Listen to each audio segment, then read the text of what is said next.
Стенописите в Търговишкия храм Свети Йоан Рилски са изрисувани през 1962 година от известния езограф професор Никола Кожухаров с дарение на джумалии. Почистени и освежени са през 1996. 4 години след като ставрофорен иконом Славчо Проданов идва в Търговище. Тогава на молбата на отеца откликва художника Стоян Момчилов, който за 3 месеца преобразява църквата. 16 години по-късно обаче стенописите трябва да се реставрират, защото са повредени от течове. Ние гледаме да поддържаме домовете си в чист вид, да ги поддържаме тъй, че на нас да ни е приятно и уютно. Още повече за този дом, който е на всички джумали, дом, който е и Божие вместилище. Джумали са построили този храм.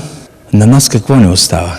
Остава ни само да го поддържаме. Тук те са вложили вярата си, вложили са духа си в този храм.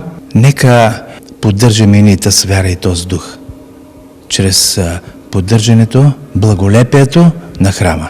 Преди години са ремонтирани църковния под и покрива. Храма е и газифициран. За да добие пълния си блясък, стенописите трябва да се обновят.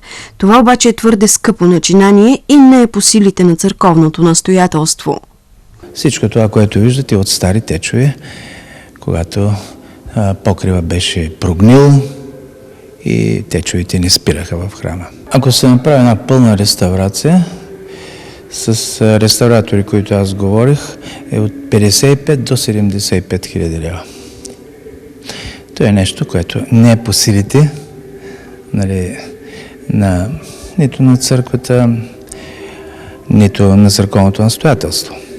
И заради това избрахме един така нетрадиционен начин, не класическия начин за реставрация, но нека да съберем средствата и да направим това, което сме започнали.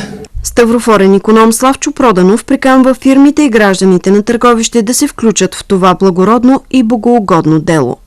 То е едно пристанище, в което всеки уморен пътник иска да влезе и да се почине. И да излезе навън в този страшен човешки водовъртеж. Нека и място за почивка да бъде наистина едно хубаво място, едно красиво място, едно място изпълнено с Светия Дух.